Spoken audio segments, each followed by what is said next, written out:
Grand Rising. Welcome to Frequency Medicine. I'm your host, Art Tawanghar, and today we have an insightful discussion lined up on Pulsed Electromagnetic Field, or PEMF. Our guest with us today is Bryant Meyers, Mr. Bryant Meyers. He's a leading expert in his field. We are so excited to have you on board with us. Just a quick background on who he is. Bryant is an author of an amazing book that is one of my favorite, The Fifth Element of Health. If you are just getting started with PEMF, I highly recommend this book. You can find it on Amazon. He sold over 100,000 copies worldwide. Congratulations on that. And it is absolutely one of my favorite. And it gets you started on what PEMF is, why you need it, the whole fifth element concept. I absolutely love it. Brian also have over 25 years of experience in energy medicine.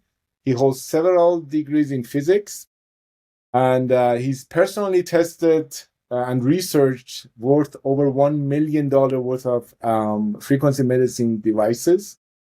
And he's also currently a faculty member of Quantum University, teaching courses on frequency medicine and PEMF therapy. Mr. Brian, we're so happy to have you on board. Glad to be here.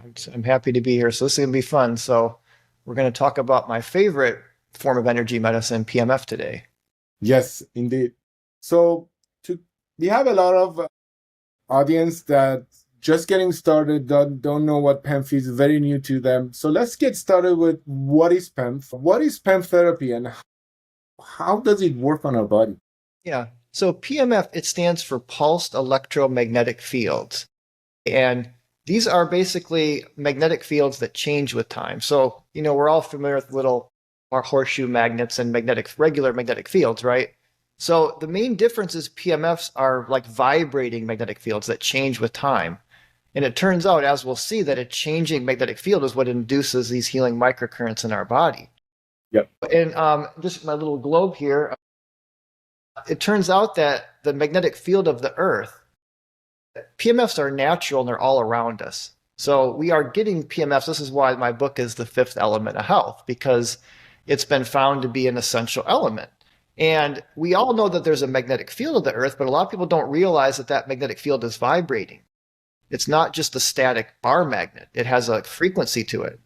And in the geomagnetic field from the core, the frequencies are like 0 to 10 hertz. Now, within the ionosphere, which is kind of like this very highly conductive layer around the Earth, in the Earth's atmosphere, between that and the Earth, there's like a cavity. And 7 to 8 million lightning strikes a day ring that cavity to the tune of basically 7.83, or the Schumann resonance. Yeah. So that's another frequency. So you have the magnetic field frequency, then you have the Schumann resonances, PEMFs. And there's been many studies to show that these are not only good for us, but essential. In fact, so essential, I have someone that just visited NASA, the next Artemis manned mission. They have PEMFs in the cockpit, like big PEMF coils. Yeah. And they've been putting PEMF in space missions since the early Russian space program even. In fact, it was the Russians that figured out early on that it wasn't microgravity or lack of gravity that was causing all these problems. It was the lack of PEMF. So even the International Space Station has big PEMF coils. Why? Because it's essential. It's not just good for you, it's essential. And when we don't get enough of it, we get magnetic deficiency syndrome, which is actually Dr. Nakagawa came up with that term. So this is why I call it the fifth element. And there's been many studies, starting with Rutger Weber's bunker studies, to show it's essential. To Valerie Hunt in some of her studies. And they did this study with mice too, where they put them in Faraday enclosures. And the mice that were blocked from the natural magnetic field of the Earth, not only did they get sick, their lifespan decreased, they lost their sex drive, they lost their appetite, their hair got all scraggly. And compared to the group that was not in a Faraday cage, because Faraday, enclosures will block some of that magnetic field, right? Yep. That was the only difference. They all had the same diet. Everything else was the same. So there's a lot of good evidence to show that we need PEMFs. And people are like, well, why would I need to get a PEMF device? Can't I just go lay out in the grass? And that's Exactly. good, if you spend a lot of time outdoors, in nature, you can get a good saturation of natural PEMF. But the problem is we don't. The average person is spending 93% of their day either in a car or inside. And again, a car is metal, so you're in a partial Faraday enclosure. And the most houses have all kinds of wires, and again, Yeah. you're going to get some magnetism. I mean, it's Yeah. hard to But block not a whole magnetic lot. fields, but it does diminish it, right? So we're not getting enough of the good PMFs of the Earth. And of course, the magnetic field, there's some conflicting evidence on this, but there does seem to be a consensus. There's been a decline in the magnetic field of the Earth. Yeah.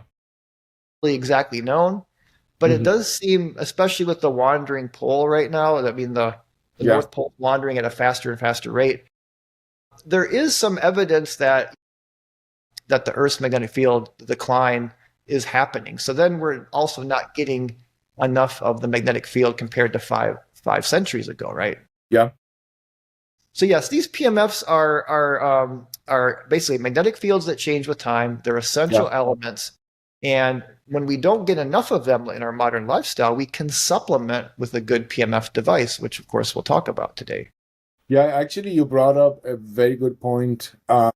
And if we can summarize it, so I'm on social. I see a lot of charts of 7.83 Schumann resonance, Yeah. like showing us 60, 80, 90 hertz, and Yeah.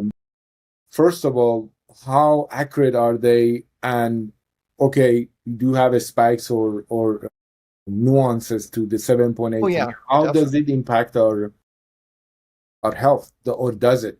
It does, right, exactly. So 7.83 is just the average fundamental harmonic, right, on a clear day. Now, if there's solar storms and actually day and night, you do get a little variation. Not too much. It's I forget the exact amount. It's a small variation, but Yeah. it's always fluctuating. And again, during solar storms, it can fluctuate the most, and that does impact our mood. There's all kinds Yeah. of studies that show during solar storms all kinds of mood disorders and things like that. Yeah. So, but there's also not just 7.83, but 14.2, 21, 28. So there's many harmonics of, Exactly. Yeah. and after about 50 or whatever, it starts, you get those higher harmonics are very, very small amounts. Hmm. So, but it seems to be what's really interesting to me is that our brain wave patterns, like if you look at 7.83 on the Yeah. Schumann, Yeah. and then you look at an EEG or an EEG of the brain, the 7.83 alpha wave of the brain looks very similar to Schumann, almost identical. Wow. I So didn't it know that. shows you how deeply connected we are to planet Earth. Oh my God. Yeah. And one of our big problems in our modern way of living is we're disconnected.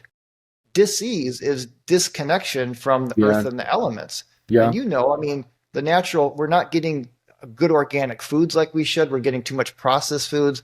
We're not getting good virgin spring water that bubbles up from Earth. We're getting all this, tap water Yeah. that's full of all kinds of Yeah. garbage. Sick water, Same thing with our lighting. We're getting artificial lighting, not full spectrum light. plasma lighting. We're Yeah. not getting good oxygen. We're getting all this polluted air. Mhm. And we're not getting good PMF. We're getting negative. That's the other half of the twofold problem. Yeah. We're getting too much electrosmog from 5G towers, from all of Yeah. our electrical outlets, all of Yeah. our electrical appliances. Solar panels are especially bad, and Tesla chargers as well. Yeah. They introduce all these negative frequencies. They do. So not only are we not getting enough of the Earth, we're getting too much of these harmful EMFs. Yeah. And that's sometimes a question we can maybe talk at some point today is the difference between EMF and PMF, because it is kind of a subtle thing. Yeah. I think it would be a perfect moment because I get that a lot. So what's the difference Yeah. between EMF and PMF? So the big difference is EMFs are typically really high frequencies and they're radiating fields. Okay, a PMF is a closed loop magnetic field. So the magnetic field, this is the IMRS one example. So the magnetic field's like a hemisphere. So it's very much like a magnet. I mean, Yeah. in fact, it's a magnetic field if it was a DC current, but Yeah. we're using a change in magnetic field. But the difference is that magnetic field, like a soap bubble, doesn't fly away. Imagine a soap bubble that stays attached to the ring. Okay, but it's vibrating. Okay, that's a PMF. EMFs are radiating typically at higher frequencies. Yeah. Okay, they're not closed, they're radiating. So, and this is a problem with high frequency, high intensity PMF, is you can get too much of a frequency that it does start to radiate away. Very And then true. you get more EMF, but most of the good PMF systems, the magnetic field stays attached to the coil. So you're getting a pure vibrating magnetic field. Yeah. Very different than radiating electromagnetic waves at like 5G frequencies, which are, gigahertz, upwards to 100 gigahertz. That's, what is that? That's billions of hertz, right? 100 billion hertz. Yeah. That's not natural. You won't find that frequency anywhere in nature. No. You don't even find megahertz in nature. Yeah. You do find 30, you go up to about 30, 40,000 hertz with lightning strikes and spherics, right? Yeah. The Schumann resonance, of course, is low, but even nature does have 30 to 40, up to 100,000 hertz you can find. But you're not going to find radio frequencies. You're not going to find 5G. That's totally man-made. And the human body, it interacts with it in unfavorable ways. And there's many studies to show the harmful effects of EMF. So I would say, along with getting a good PMF device to kind of supplement, I call it vitamin P, right? Because we're not getting enough natural magnetism. I love that, vitamin P. Vitamin P, but also do what you can, get like a building biologist, or if you want to read up it on yourself, learn how to keep your house, clean up your house of all these EMFs as much as you can. I mean, natural I got a bunch of filters, I do what I can, but you got to get the meters, and that could be a whole talk on just how to clean up your house. But it is very important to do that, though. Yeah, totally. And I always, this is one area that we always advise on, how is your environment? Because we are a product of our environment, right? So exactly. And if we have so much electro smog on day to day, that's how anything. People think, okay, they buy a small shungite in the corner of house, they're good to go, but no. I mean, a little bit of that can help, but it's like you still need to be proactive and don't have your Wi-Fi right next to you. I mean, I see some people, they're at a desk and their Wi-Fi is sitting right there. It's like, are you crazy? They sleep next to it. Yeah. They sleep next to it. I mean, of course, if you can Ethernet your house, it's hard to do that. I did it at one point. But now I just have my Wi-Fi on the opposite side of my house. And I've got a coronet and a tri-field meter and a couple other meters. And I go around, it's good to test. Definitely. As long as the areas you spend the most time are relatively clean. Again, this is a whole topic of another, and there's very books on it. But so you brought up a very nice topic about EMFs. Now I think it's a good time to discuss. I see a lot discussion about high intensity PEMF and low intensity PEMF, right? Yeah, right. You mentioned Schumann resonancy, very low frequency, 7.83. It's like almost like a sub harmonic frequency. Yeah. And so, can you explain to us a little bit the difference between high intensity and low intensity? Why should I, as a consumer, care about it when I'm looking for a device to buy? Yeah. What are your recommendations? Yeah. So the lower intensity, of course, is going to be more aligned with what nature is giving us. Yeah. The Schumann resonance is actually a picotesla, 3 to 10 picotesla. Okay, that's like a trillionth of a Tesla. So I did have this Magnosphere device, which I don't have it anymore, but I just tried it out for a while. It was these huge coils, and you sat between these two big coils. Yeah, I've seen it. It was only picotesla. And you can feel these positive, and they got several hundred testimonials. And he's like, well, how is that possible? It's because, it's through resonance. So that's one of the ways that PMF can work, is through magnetic resonance. Yeah.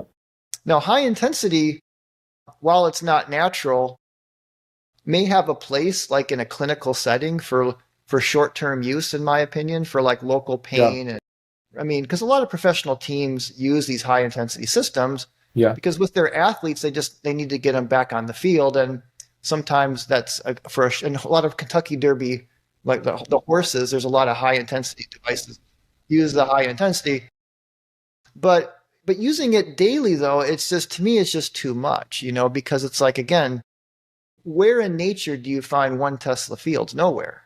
You got to go to like a neutron star or something like that to find in the universe these. I mean, because on Earth, naturally, you're not going to find there's local magnetite deposits, but typically not over 100 microtesla, or like a one. Wow. Really you're not going to find hardly over a Gauss, even at the strongest places.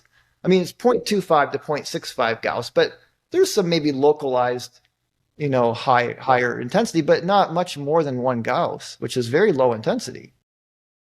And Yeah.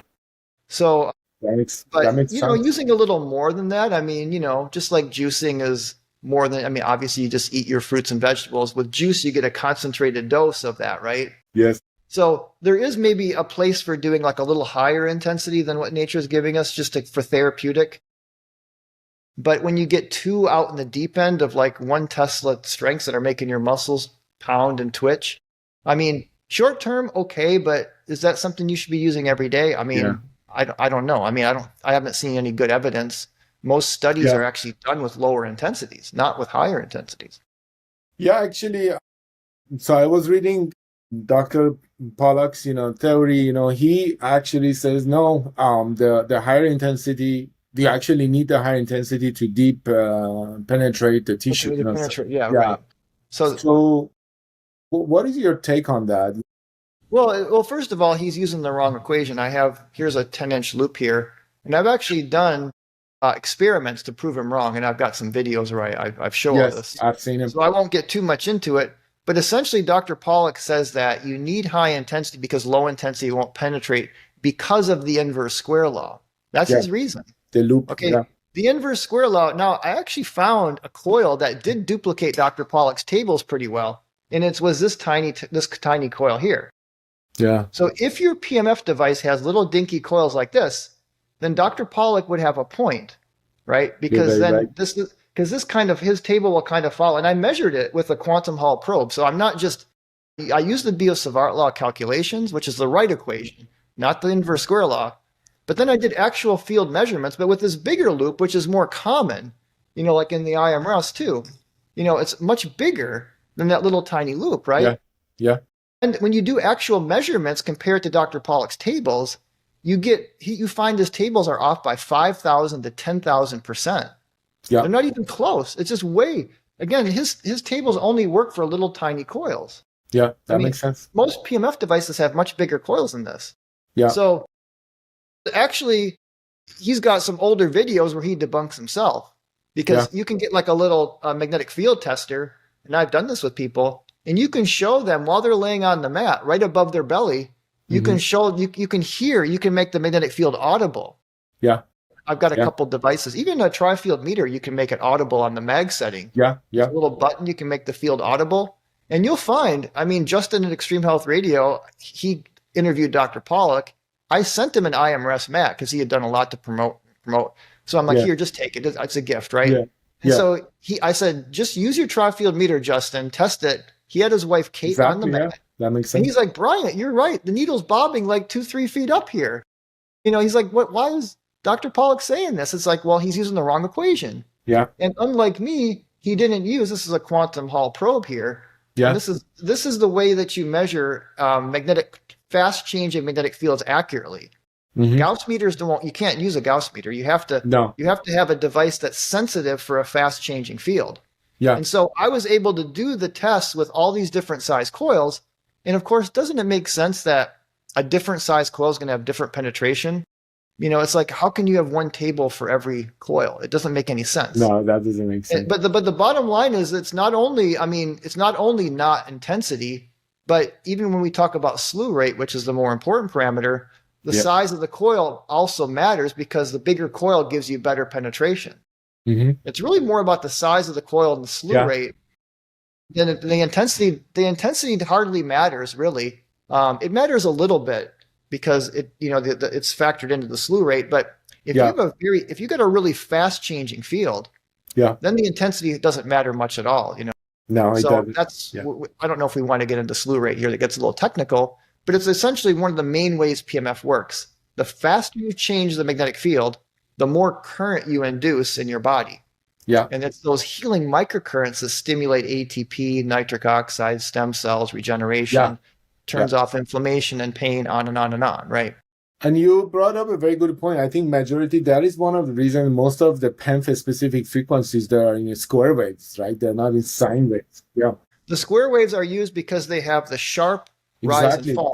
They're sharp. They have angles. They're very sharp. In fact, Dr. Robert Dennis with Dr. Goodman in the NASA study, they looked at triangle wave, sine wave, all the different waveforms, and they looked at a neuronal stem cell culture. Yeah. And they found that using the square wave, I mean, the stem cells were like 400% increase. Oh, yeah. With the static magnetic field, you got hardly anything. Yeah. With the sine wave, you got a little bit, a triangle wave a little bit more, and then all of a sudden with a square wave, you get this flourishing colony of stem cells, which of course, this means regeneration, right? Yeah. Yeah. So it was very significant. What they found from that study was it was not the intensity, but how quickly the magnetic field changed, because they used only a 10 microtesla intensity in that study. That's only 0.1 Gauss. So that's, again, even a little bit less than the Earth. But again, when you have a very fast changing field, like the Assisi loop is another example, they're only 4 microtesla, 0.04 Gauss. And they can get like over 10 to 20 Tesla per second because their signal changes so quickly. Now, in their case, they use a 27 megahertz carrier, which I'm not a huge fan of, because that you're going to see that the high frequency components can give you a high sharp rise time. So to me, the balancing act is trying to get a high enough frequency that you can have a sharp rise, but not too high that it's unnatural. Yeah. Which means you need a certain amount of intensity, right? Yeah. But you don't need, like with the IMRS, the pillow pad is 15 Tesla per second, which is good. And again, we don't have to get into the slew rate in this talk, but I did a whole video on that on my YouTube channel if you want to watch it. But that's what you're saying is exactly true. That's the main parameter along with the frequency spectrum. So there is another important thing, which is the frequency resonance. Because these are two different ways you can wirelessly transmit energy via magnetic fields. One is the slew rate, which is Faraday induction, which by the way is what your toothbrush uses when you charge up your toothbrush. And all these chargers, like, interesting, this is like a mag charger for your iPhone. And look at the coil inside of it. It looks just like the PEMF coil. Yeah, it does. So this coil, it's through a changing magnetic field that it charges the battery in the phone wirelessly. Wow. So what is a PEMF device? It is literally a full body charging platform. Yeah. Like, they make those big little plates you can put multiple devices on to charge them up. Yeah. That's PEMF. That's exactly what it is. Yeah. It's exactly what it is. Not a metaphor. That's exactly what's happening. The only difference is the secondary coil is the body. It's not another coil. So it's a little more complicated how PEMFs interact with the body, but as more and more research is coming, and I in some of my videos I go in detail, so I won't here. Yes. But those mechanisms are cool, how it really works at the cell level. Yes. But they just get a little technical, right? I was actually looking on National Medicine Library, they've done lots of research on frequency. So there was this research about mucus removal on the lungs, They were actually talking about how they use the square wave, and they also use triangle wave, for the stimulation of the chest, and they would just rest for like 2 minutes, 3 minutes, and they would start stimulating again. So it's amazing how we can just do that with frequency, so fast. And just with frequency, and it's like, and it's very well researched. I mean, Indeed. The confusing part is when you look at all the different PEMF studies. Some use square wave, some use sine wave, some use triangle. So it's kind of, and then some use higher intensity, some use lower. So it's kind of all over the place.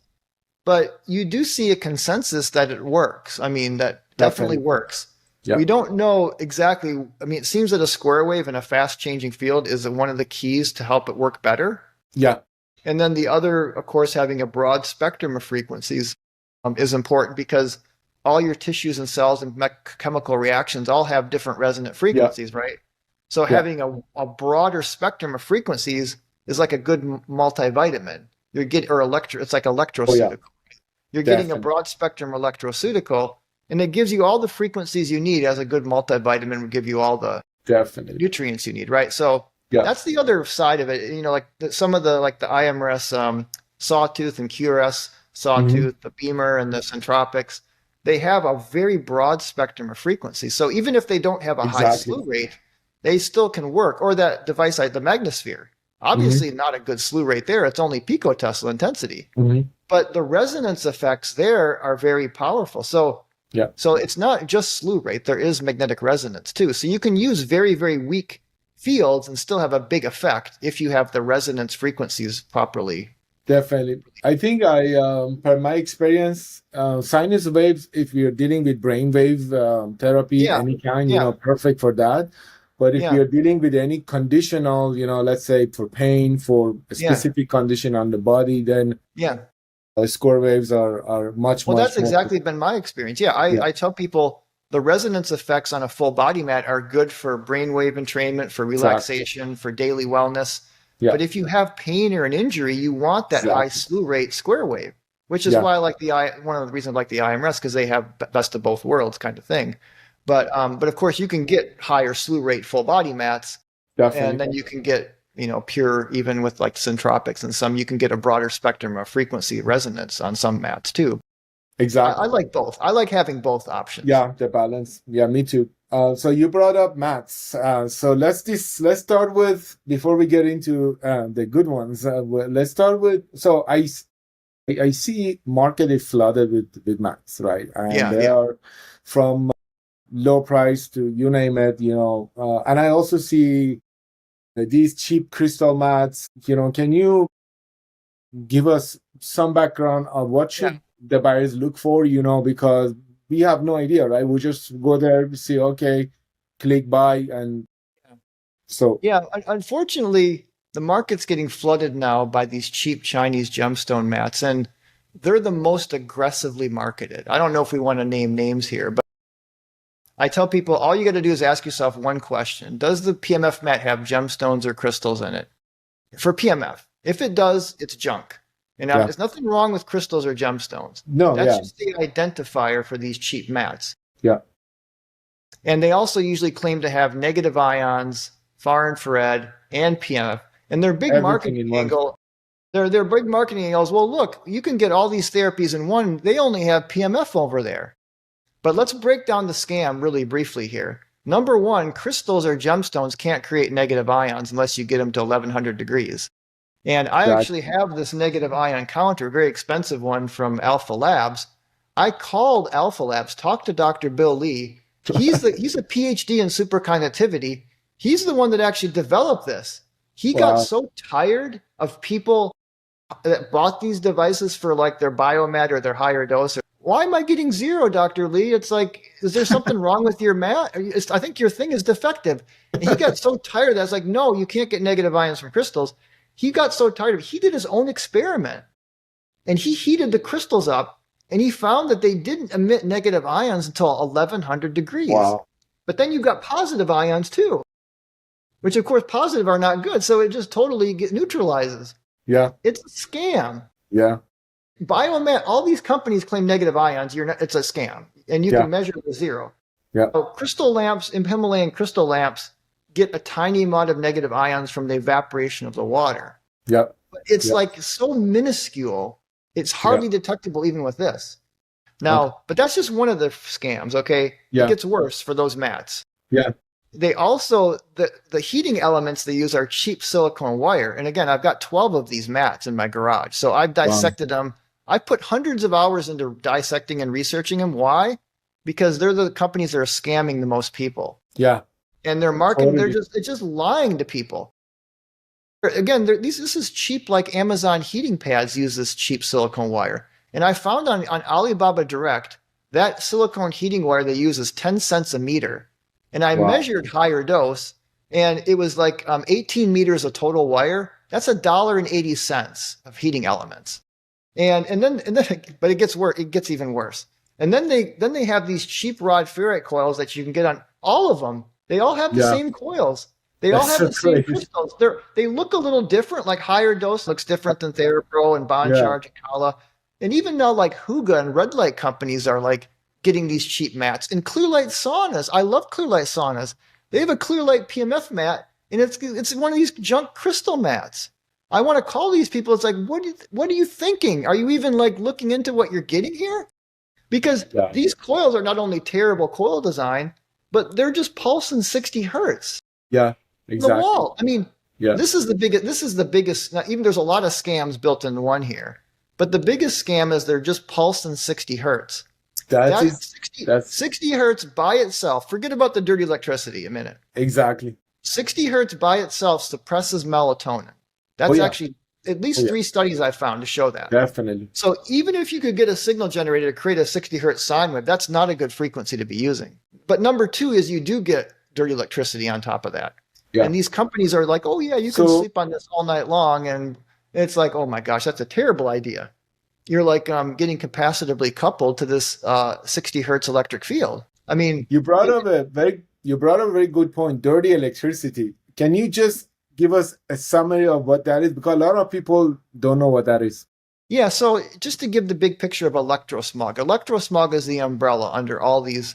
So there's basically 4 types of electrosmog. You have your 60 hertz electrosmog, which is just the 60 hertz magnetic and electric fields from all your appliances. Now, then you have this dirty electricity, which is the piggybacking high frequency spikes on top of 60 hertz. Where does this come from? It comes from, well, the power company. About 30% of it comes from the power company. The other 70% is coming from all these dimmer switches, all the electronic equipment, your HVAC system, your Tesla charger, your solar panels.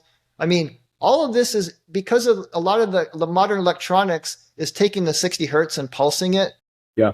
That gets reintroduced into your circuits. Mm-hmm. And what you end up with is not just 60 hertz, but you get 60 hertz up to 5 to 10 megahertz. Wow. Some of these frequencies, now that's the second. And then of course, the third would be like your 5G. Yeah. That's more gigahertz, either high.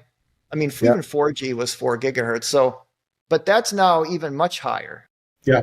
So they are different, but dirty electricity is by definition. And some people, I've seen some review videos and they get confused. They're using like the RF components. Like, look at all this dirty electricity. It's like, that's not dirty electricity. You're measuring for RF. That's higher frequency. Yeah. Dirty electricity doesn't go above like 5 or 10 megahertz, right? No.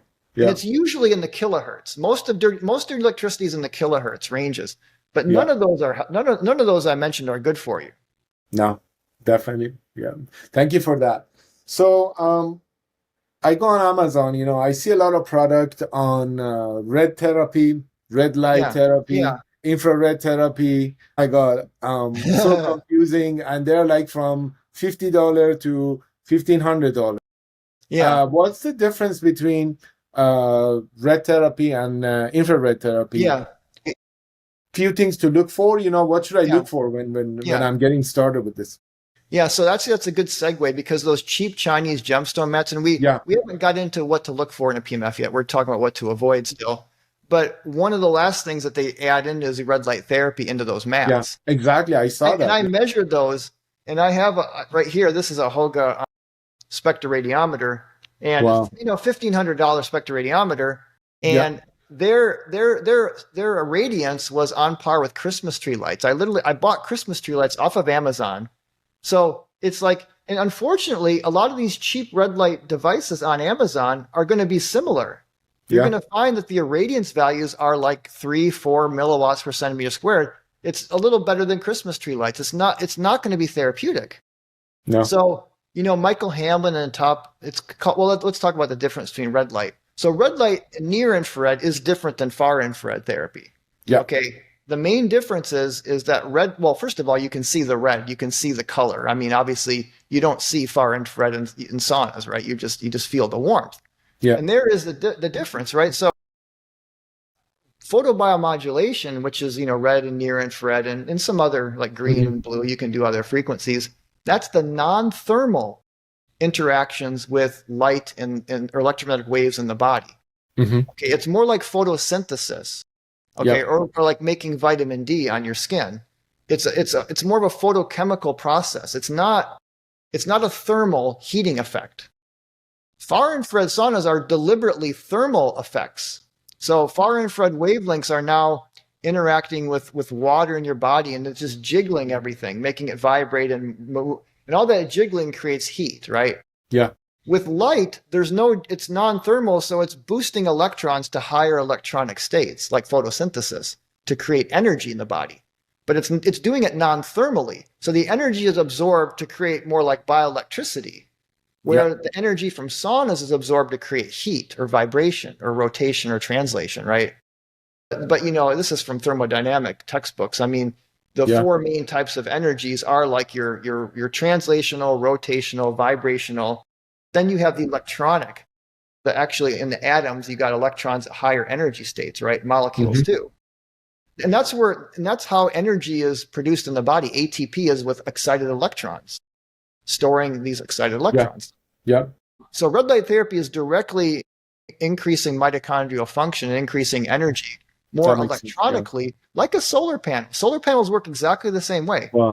Do you know that your chromophore, your cytochrome C, and your mitochondria act like a solar panel to boost electrons that can create bioelectricity? That's exactly what solar panels do. Solar That's panels are amazing. tuned to different wavelengths. The light comes in the semiconductor and boosts the electrons, which creates electricity to your house. Wow. Literally, cytochrome C oxidase is what's called a porphyrin, and they make solar panels out of porphyrins. It's not not a metaphor. These are science. Yeah. We have solar panel material in our In our mitochondria. body. Yeah. We can't, like plants, go 100% from light, although some might say we can. If you're really advanced spiritually, maybe. But most of us are like hybrid engines. But we do get part of our energy from light. Yeah. So when you lay in a red light bed and get a good panel, and again, you need to get quality. I would if you're going to do panels, companies like Platinum are pretty good. Mito Red, Red Rush. Juva's a little overpriced, Yeah. but it's pretty good. But if you get the cheap stuff off of Amazon, you're probably getting stuff that's straight from China. Yeah. Again, unless you measure it and you know what the irradiance is, I mean, you can't trust people's marketing. So let me ask you this. A lot of people, or including me, we don't have the $1,500 tester, right? And then we go on Amazon, as you mentioned, I love the video you did, for example, on the mat. Yeah. You had this fancy device of frequency setting on the mat. No matter what you chose, it was 60 hertz. Didn't make any difference, right? So all those mats, they're all 60 hertz on every one of their settings. Yeah. Exactly. So we go on Amazon, we see crystal therapy, red light therapy, infrared therapy, you name it. Like I've seen terahertz, you can put glasses on your eyes right now. And then, so what should we look for, and what are the pointers to look out for those people who are like, we are just confused. There's so much to sell. It's like a bazaar, of quantum healing. So can you give us some pointers on that? Yeah. Typically, I don't recommend buying on Amazon or eBay or Alibaba or because typically the more quality brands don't even sell there. I mean, there's exceptions, of course. I mean, some do. But yeah, I typically don't recommend buying from those platforms, at least energy medicine equipment. I mean, there's some things that are okay. Yeah. So again, with red light, my specialty is more, I mean, people can still call me for a consultation. Yeah. But the company I work with, Spectra Red Light, we mainly focus on the beds, which is more for clinics. And I mean, not they're very expensive, right? Yeah. But we are going to have some panels soon, and they're going to be higher end. But as far as on a more limited budget, the brands I mentioned, I mean, there's others, but again, I haven't really taken a deep dive in the panels. But like I said, Platinum or Mito Red or Red Rush or Juve, but they at least have verified irradiance numbers where you're getting like 50, 60 milliwatts per centimeter squared, even at 6 inches away. And I do recommend getting a full body setup. So sometimes you got to buy either 6 panels, or now they're coming out with integrated panels where you can just get one big full body panel, which is what we're going to have. Hopefully in 6 months, we're going to have one of those. Actually, in a couple months we should have one. So when you say full body, means make sure the full body when you lay on it is covered, right? Well, you don't want you don't want a red light thing you lay on. You're going to need a panel. The panel. I was talking about the mats. No, but they do. Yeah. Well, but they do make the sleeping bag red light beds where you lay on a bunch of bulbs. Those are junk. Those are junk. Okay. Good to know. And the reason why is simple. You can't get high irradiance laced into a fabric without fans. So, and I've tested some of these. The very best that you can get, and very few, I don't think hardly any are doing it, is like 8 to 10 milliwatts per centimeter squared. That's the best. Got it. A lot of those ones you see like, why would I buy a red light therapy bed? I can just get this mat, I can lay on it. It's like 3 to 4 milliwatts per centimeter squared. Yeah. Again, a little better than Christmas tree lights. I mean, it is a Yeah. little better than that. It's better than the cheap Chinese mats, but Definitely. still not good, right? You're not don't kid yourself in thinking you're getting good red light therapy from those Yeah. mats. Definitely. Yeah. Thank you, Brian. So I think for anybody who is watching this, yeah, put us in the comment section. What are you using? If you have any questions, we will post a phone number. You can mostly welcome contact Brian. Just discuss with him. Hey, Brian, I have this product. What's your take? Because the last thing we want to do buy something that's actually hurting us, right? So we Yeah. don't. We want to Potentially. have. I mean, Yeah. and we didn't really get into all of what to look for, but if people can just call me for a consultation, I can, Exactly. Yeah. the mats that I affiliate for are the ones I use myself. Yeah. So, and it's always, I don't work for any company. I'm an affiliate. You're an affiliate. Yeah. My Exactly. affiliates change with time. So if I find better units, I'm always trying to deliver results to people. Yeah. I want people to get better. So that's my passion, right? I've tried and dissected and researched now 37 devices. So that's Yeah. not all of them, but it's a lot of the main ones I'm very familiar with. So I think one area is people are very curious to know is how does Bryant Meyers, somebody like you, use PEMF in their day-to-day, Oh yeah. practice? Yeah, I'm not I'm kind of every day is different for me, but I am using PMF every day. A lot of times it's in the evening. I just lay on the full body mat. Now, if I do have any localized, let's say I hurt myself, I've been playing a lot of pickleball lately. I've been getting into that. Yeah, same here. So if I overdo that, and sometimes I play too many days in a row and my knees or my hips are a little sore, Yeah, then I might do extra session, maybe an hour with a local applicator, right? In addition to yeah, the full body mat. yeah, And it works. I mean, I honestly, yeah, I don't know how people live without PMF because whenever I have exactly. any That's aches or my question. pains, it's like I pull out PMF and it always comes, well, I mean, if you have like a broken bone or need stitches or you need to go to the, I mean, the Those PMF's are not, physical. Yeah, that's yeah, those are different. physical. PMF is not going to set your bone. But here's the thing: if you break a bone, get it set, it'll cut in half. Has been my experience. Exactly. The healing time. So That's so true. you'll heal a lot faster and So better, true. and you'll Yeah, heal better. And so yes, I use it every day for sure. very nice. But sometimes, some days more than others, if I need extra help, I'll do a little more. Yeah. Yeah, it's a really amazing. My brother-in-law, he had a incident where he broke three of the ribs, and just through the PEMF therapy, doctors have, they told, oh, you're going to be out for like 7 weeks, 8 weeks. You only like 3 weeks after he Yeah, was yeah, operational. It was yeah, crazy how fast you see your rib you're talking about. It's not a yeah, small bone. So that was pretty amazing. So let's get to the next chapter. Talk about, okay, we have the devices. I have a quality device. How important is it to have good quality frequencies? The reason I yeah, say that, because I get a lot of people telling me, well, my source of frequency is in YouTube, Spotify, Apple, yeah, yeah, they just go there and listen to their bazillion frequencies. So yeah, how important it is for me to use full spectrum frequencies, pure tone frequencies, yeah. and why should I care? Yeah. I mean, frequency, obviously, we talk about the Schumann resonance and the connection with the brain and the body. So there is a deep connection. So my experience with the frequency, there's two layers to it. The first layer is, like, say, with the IMRS or the beamer, there's a signal or a square wave. Yeah. You have the pulses per second. Now, frequency is a little complicated with complex signals. But the way that frequency is listed is with repetition rate. Mm-hmm. So that's what seems to have the brainwave entrainment effects. Mm-hmm. So you typically want the repetition rates to be in alignment with the time of day. So in the morning, you're going to typically want more beta stimulation, right? Like say Yes, 15 to that makes so 23 much hertz. sense. Yeah. 23 hertz is a really good beta, but so is 15. I mean, but as you get towards the evening, you want to slow things down. You want more of an alpha, theta, Yeah. and then close to bedtime, theta, delta. Mm-hmm. So the repetition rate should slow down to 7 to 10. And then maybe before bed, you should be down to 0.5 to 3 or, get down to theta, delta. And then that helps you to sleep. Yep. That's the frequency of the pulses. And that's what Mm-hmm. seems to have the effects on the central nervous system for brain entrainment. Yeah. But however, there's another layer to frequency, and that's the spectrum on a spectrum analyzer. Exactly. So these complex signals, you break them down, and it's like kind of like a multivitamin. You kind of dissect it into all the different individual building blocks. Mm-hmm. This is Fourier mathematics. It's a little complicated, but essentially, any signal can be composed of just sines and cosines of varying frequencies and amplitudes. You can build any shape with doing that. Exactly.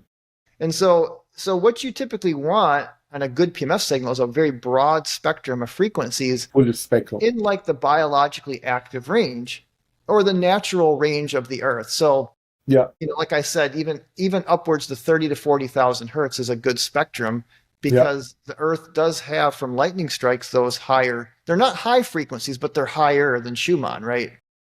But not megahertz. To me, though, when you're getting into megahertz on your spectrum, to me, that's too high. That's way too high. We don't really know where to draw the line. I mean, but certainly we know 5G and 4G is too high. That's the microwave are like in the, but in the megahertz, I mean, to me, it's not natural. So I don't like to see that in a spectrum analysis on a PMF signal. But certainly, there's many studies on this. So if you just do individual frequencies with sine waves, then you can get these big books of frequencies, right? And the problem with that is, it's like you got to do this frequency for this and this frequency for that, and you got to do this frequency for the other thing. So to me, the better approach is to have that broad spectrum. Yeah. And then use repetition rates that are in alignment with whatever brain state you're trying to, again, whatever time of day, whether it's energizing, relaxing, or sleepy type of frequency. So what are your takes on Hulda Clark's frequency? They're mostly in 100Ks, 100K above. That's right. That's the same with like Rife frequencies. Yeah. So that's a whole different approach, and there is not as much research on those. No, unfortunately, There's not any really good peer-reviewed randomized control trial studies. In fact, Royal Raymond Rife did a lot of his research in vitro, under his microscope. So that's different than in vivo. Like, I mean, so I think what he did is still very valuable, and he did a lot of very true. There's a lot of great anecdotal testimonials around Rife machines and Hilda Clark zappers, but the research at the more, like, you could say, the more substantial research, that's the randomized control trial gold standard. You don't have those gold standard type of studies where you do with PMF and red light. Yeah. Which is why I tend to gravitate more to where the placebo control studies are because then we know it's not placebo effect. Yeah. When you got at least at a very high level of confidence. I mean, it's never all or nothing. But red light therapy and PMF both have over 1,000 randomized control trial studies and several FDA approved devices in each of those categories. Where with Rife, you don't have that, or Hilda Clark. Or Baer. Baer was a descendant of Rife. He'd had some zone frequencies too. Yeah, I see a lot of, that's like over 800 articles on the National Medical Library, PubMed. So many European research centers that's just every day there's just more research popping out. It's like according to Dr. Pawluk, there's over 30,000 studies. So Dr. Pawluk does have a very good encyclopedic knowledge of the research studies. But I think he's probably right. There probably is in the tens of thousands of studies. And then of those, there's over 1,000 that are the randomized controlled trial studies, which are the gold standard of studies. So that's why anybody that says PMF is some they don't realize how well researched it is. And it's been researched in the late 70s. I mean, it was FDA approved in 79, by Bassett and Arthur Pillis bone stimulator. That's 45 years of just in the US. In Russia, the research went even further back. Because we had the whole Flexner report and all that suppression for many decades, right?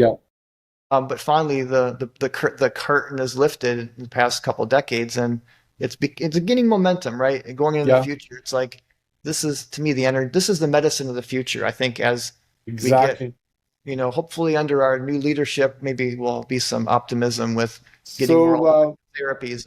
You kind of point us to our next chapter is like the future of PEMF, right? Yeah. I read this aloud where we say, frequency is the future of medicine. Do you think maybe in our lifetime, you'll be able to walk into a hospital and instead of being injected or maybe, I don't know, the system we have today, instead being using frequency. How do you see that evolving? No, I think it's going to continue to evolve, and it's worth noting that I talk to a lot of people, and like orthopedic surgeons even now will prescribe a PMF device after, say, a neck procedure. So it's already happening. I've heard about that. Yeah, it's crazy. Now it's not mainstream for sure. No, it's not. Yeah, and a lot of orthopedic surgeons won't do that, but the fact that they are already starting to do that, and that there's FDA approved devices that you can get a prescription for that are PMF, it's encouraging. It's showing that the tides are turning. And the same with like laser therapy and photobiomodulation too, right? Yeah. So I think the future is going to get even brighter. I mean, I try to be more optimistic than pessimistic, because obviously the big drug companies would rather us. There's a pushback. Yeah. Because it's a sickness industry. It's a 4.8 last year, 2023, $4.8 trillion in medical costs, by far the most ever. And we outspent all the other affluent countries, and we were at the bottom of there's 37 high income countries, and of those 37 high income countries, the U.S. was near the bottom or at the bottom in almost every category of health, including lifespan, number, the different preventable diseases, co-diseases. We had more people that were not only sick but had multiple sicknesses than any other, and yet we're spending the most. What's going on here? The war on cancer is a failure. I mean, cancer is as high as it's ever been. Heart disease is as high as it's ever been. So these are preventable. These are the kind of, I have to be a little careful, on a public forum. I know. With cancer, but it to me, something like PMF, there is a brain, there's a PMF device that's FDA approved for brain cancer. Yeah, I've seen it. I've seen some great recoveries from all kinds of major illnesses with PMF. Yeah.